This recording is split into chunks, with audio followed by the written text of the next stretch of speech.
فوزیہ قصوری نے P S P کے سربراہ مصطفیٰ کمال کے ساتھ پریس کانفرنس کرتے ہوئے کہا کہ عمران خان سے کوئی ذاتی ناراضگی نہیں ہے۔ پی ٹی آئی نے جن کرپٹ لوگوں کا احتساب کرا کے جیل بھیجنا تھا، آج وہ ان کی سرپرستی کر کے اسمبلیوں میں بھیجنا چاہتی ہے۔ عمران خان کو میں اپنا بڑا بھائی سمجھتی تھی، میرا ان سے پرسنل کوئی ناراضگی نہیں ہے۔ میری صرف ناراضگی ہے جو ہماری پارٹی کہاں سے شروع ہوئی تھی اور آج جن لوگوں کے خلاف ہم جنگ لڑ رہے تھے 22 سال کے بعد، جن لوگوں کا ہم نے احتساب کرا کے ان کو جیلوں میں بھجوانا تھا، آج پاکستان تحریک انصاف ان کی سرپرستی کر کے دوبارہ ان کو اسمبلیوں میں بھیجنا چاہتی ہے، اور ہم اس کو بلاک کریں گے انشاءاللہ۔ ہم ہاریں گے نہیں، ہم کر نہ سکیں وہ الگ بات ہے، مگر ہم اپنی پوری کوشش کریں گے، اور اس کے لیے وہ جماعت چاہیے، وہ پلیٹ فارم چاہیے تھا مجھے، جہاں سے میں کھل کے اپنے دل کی بات کر سکتی۔ فوزیہ قصوری کا کہنا تھا کہ میں نے کبھی اقتدار کی سیاست نہیں کی اور پورے خلوص کے ساتھ پی ٹی آئی کا ساتھ دیا، اور گزشتہ روز پی ٹی آئی کو اپنے مقصد سے پھرنے کی وجہ سے چھوڑ دیا۔ آج سے میری فیملی پاک سرزمین ہے۔ یاد رہے کہ گزشتہ روز فوزیہ قصوری نے سوشل میڈیا کے ذریعے آگاہ کیا تھا کہ انہوں نے پاکستان تحریک انصاف کی رکنیت سے استعفیٰ پارٹی چیئرمین عمران خان اور دیگر پارٹی قائدین کو بھجوا دیا ہے۔ جب میں نے دیکھا کہ پاکستان تحریک انصاف اپنے مشن سے پھر گئی ہے، جب میں یہ دیکھ رہی تھی 2013 سے، اور میں بار بار ان پرابلمز اور ان ایشوز کی نشاندہی کر رہی تھی، اور یہ پاکستان تحریک انصاف کے ورکرز بھی اچھی طریقے سے جانتے ہیں، وہ جانتے ہیں کہ میں نے کس خلوص سے پارٹی کا ساتھ دیا ہے۔ وہ مجھ سے پیار کرتے ہیں، اس لیے انہوں نے مجھے mother of P T I کا ٹائٹل دیا تھا، اور وہ میرے بچے ہیں، اور ان کو یہ معلوم ہے میں کسی بھی جماعت میں ہوں، جو مجھے ماں سمجھتا ہے میں اس کی ماں ہمیشہ رہوں گی، جو مجھے بہن سمجھتا ہے اس کی میں بہن ہوں، اور میں اپنے بزرگوں کا بھی بہت احترام کرتی ہوں۔ میرے اندر پاکستان کے لیے ایک آگ ہے۔ میرے پاس چوائس یہ تھی کہ میں پاکستان تحریک انصاف سے الگ ہو کے سیاست سے الگ ہو جاتی۔ اللہ ہیز بین ویری کائنڈ۔ میں اپنے بچوں کے ساتھ اپنی باقی زندگی بہت سکون سے اپنے دوست احباب اور فیملی میں گزار سکتی تھی، مگر مجھے پاکستان کے لیے کچھ کرنا ہے۔ ابھی یہ اللہ ہے جس نے مجھے یہاں تک آج پاک سرزمین کے سیکریٹریٹ پہ پہنچا دیا ہے۔ میں نے بہت اپنے اللہ سے دعائیں کی، بہت تہجد کیے، بہت نمازوں میں اللہ سے معافی مانگی، اور میں نے کہا اللہ تعالیٰ آپ مجھے اس راستے پہ لے کے جائیے جس میں آپ کی رضا ہے، کیونکہ یہ ہمارا اور ہمارے درمیان اللہ جانتا ہے کہ ہمارا دل کیا کہہ رہا ہے، ہمارے کیا جذبات ہیں، ہم کیا کرنا چاہتے ہیں، ہم کیا دیکھنا چاہتے ہیں۔ میرے پاس چوائسز تھیں، میں کسی بھی جماعت میں اور بھی جا سکتی تھی۔ الحمدللہ لوگ میری عزت کرتے ہیں کیونکہ میں نے ہمیشہ ہر ایک کی عزت کی ہے، مگر میں نہیں جا سکتی تھی ان جماعتوں میں۔ میں ان جماعتوں کا حصہ نہیں بن سکتی تھی جنہوں نے ہمارے پاکستان کا استحصال کیا ہے، جنہوں نے دونوں ہاتھوں سے بے دردی سے پاکستان اور اس کے ریسورسز کو لوٹا ہے۔ میں ان کے گناہ کا حصہ نہیں بن سکتی تھی۔ مصطفیٰ کمال کا کہنا تھا کہ پی ایس پی 2 سال میں پاکستان کی ابھرتی ہوئی جماعت بن گئی ہے۔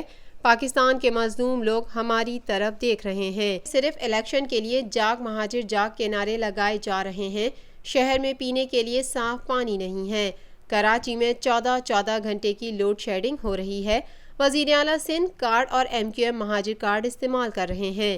الیکشن سے پہلے پورے پاکستان میں نئے صوبے کے نعرے لگنے لگ جاتے ہیں۔ جو بھی تعصب کے جھنڈے کو لے کر چلے گا رسوائی اس کا مقدر ہوگی۔ ایم کیو ایم والے شور مچا رہے ہیں کہ مہاجروں کا درد جاگ گیا ہے انہیں، یہ صوبے بنانے کی بات کر رہے ہیں۔ 5ویں سال 30 سالوں سے حکومت میں یہ 9 دفعہ M P M N As بن چکے، 9 دفعہ سینیٹرز بن چکے، 6 دفعہ وفاقی وزیر بن چکے، 6 دفعہ صوبائی وزیر بن چکے۔ 14 سالوں کے لیے ان کا پاورفل گورنر رہا ہے۔ آج بھی شہر کا میئر ان کا ہے، حیدرآباد کا میئر ان کا ہے، ایم پی ایز ان کے ہیں، ایم این ایز ان کے، سکھر کا میئر میرپور خاص کا ایم پی اے، سکھر کا ایم پی اے ان کا ہے۔ ان کو آج خیال آ رہا ہے مہاجروں کا، اس لیے آج ان کو صوبے کا خیال آ رہا ہے، آج ان کو جاگ مہاجر جاگ کے نعرے لگا رہے ہیں۔ یہ اس لیے کر رہے ہیں کہ 2 مہینے کے بعد جب لوگوں کے پاس یہ کھڑے ہوں گے ووٹ مانگنے کے لیے، تو جس دروازے کو نوک کریں گے اس کے باہر کچرا پڑا ہوگا، اس کے باہر سیوریج کی لائن پھٹی ہوگی، اس گھر سے نکلنے والے گھر کے اندر انسانوں سے پوچھیں گے تو پینے کا پانی شہر میں آ نہیں رہا، اور اگر آ رہا ہوگا تو گٹر ملا پانی آ رہا ہے بدبودار۔ اس شہر میں 14 گھنٹے کے لیے لائٹ جاری ہے، تو کیا کہیں گے لوگوں سے؟ ووٹ دو ہمیں. تو لوگ پوچھیں گے نہیں، ووٹ تو ہم نے تمہیں دے رکھا ہے آلریڈی، تو اب میرے ووٹوں سے، وہ کراچی کے ووٹوں سے کیا نئی طاقت آ جائے گی تمہارے پاس کہ تم ہمارے مسئلے حل کرو گے؟ ان کے پاس جواب نہیں ہے، اور ان کو اب یہ بھی پتا ہے کہ لوگ ان کا انتظار کر رہے ہیں. ان کی کرپشن کی رودات تمام زبان زد عام ہے، تو لوگ ان سے بدلہ لیں گے جب یہ ووٹ لینے جائیں گے. اس وجہ سے ان کو پیپلز پارٹی سندھ میں اور ایم کیو ایم کراچی میں یہ تماشا مچائے رکھا ہے. انہوں نے نورا کشتی کر رہے ہیں یہ کہ ایک مہاجر کارڈ استعمال کر رہا ہے اور ایک سندھی کارڈ استعمال کر رہا ہے.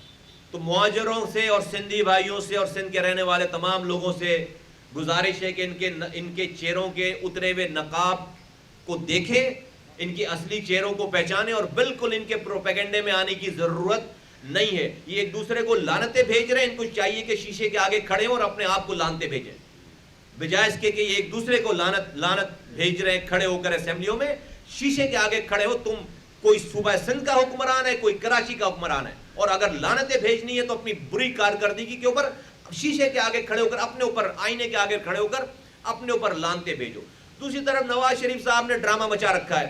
آج وہ آ کر فہرست پڑھتے ہیں 5 سالوں کے بعد، آج بھی ان کا وزیر اعظم کے انہوں نے کیا کیا ان کے ساتھ ظلم جبر کرائے گئے، کون سا دھرنا ان سے کروانے کی سزا ہو گئی ہے، کون سا دھرنا ان کے خلاف کرایا گیا، اسٹیبلشمنٹ کے کون سے لوگ ان کے خلاف تھے.